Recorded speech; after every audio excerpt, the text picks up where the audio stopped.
திரேதா யுகத்தில் அயோத்தியில் அன்னை கௌசல்யா மற்றும் தசரதன் ஆகியோருக்கு பிறந்தவர்தான் ஸ்ரீராமர். அவர் நவமி நாளில் பிறந்ததால் ஒவ்வொரு ஆண்டும் மார்ச், ஏப்ரல் மாதங்களில் பக்தர்கள் ராம நவமி என்று சிறப்பாக கொண்டாடுவார்கள்.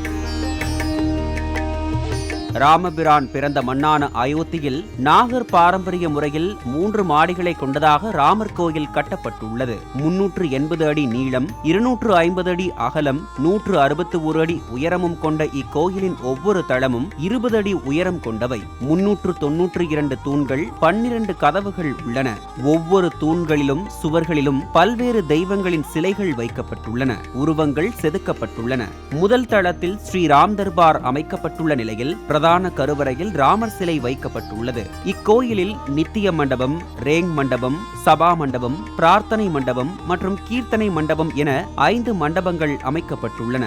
கிழக்கு திசையிலிருந்து 32 படிக்கட்டுகள் ஏறி பக்தர்கள் கோயிலுக்குள் நுழையும் வகையில் அமைக்கப்பட்டுள்ளது.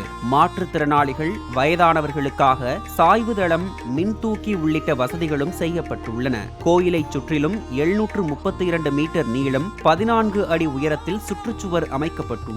இந்த கோயிலின் அருகே வரலாற்று சிறப்புமிக்க பழங்கால கிணறு ஒன்றும் உள்ளது. 25,000 பக்தர்கள் தங்கும் வகையில் மண்டபம் ஒன்றும், அங்கு மருத்துவம் மற்றும் லாக்கர் வசதிகளும் ஏற்படுத்தப்பட்டுள்ளதாக அறக்கட்டளை சார்பில் கூறப்பட்டுள்ளது.